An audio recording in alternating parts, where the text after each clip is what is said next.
Ito yung ating natira na ating prepare na panyawan o makabuhay. Ngayon ang ating gagawin para hindi siya matuyo at hindi masayang ay ating itutusok dito sa aking prepare na organic loam soil na pinaghalo-halo natin mga iba-ibang sangkap. At ito ay atin ang tutusok para siya magkaroon ng ugat.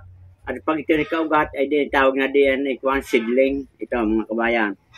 Napakadali lang niya buhayan. Inyo lang titignan kung saan ang itaas at baba. Ito, yan.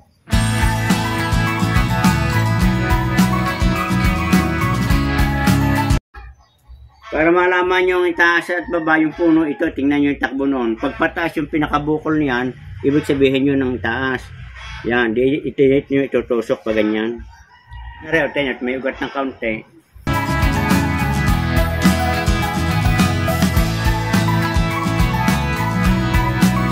O yan mga kabayan, ganyan lamang para hindi masayang yung ating mga panyawan na hindi natin nagagamit.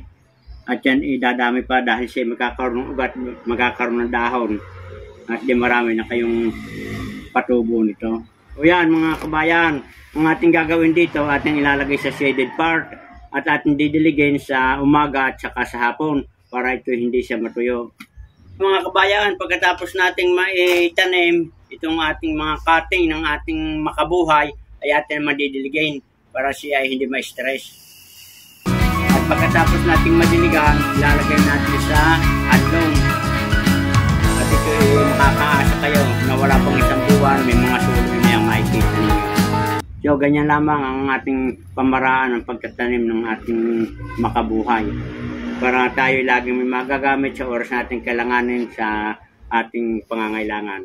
Good luck and good health at sana'y nagustuhan nyo ang video ito at huwag nyo kakalimutan, please follow and share sa lahat ng mga sumusubaybay sa aking mga upload na video. Magandang araw kabayan.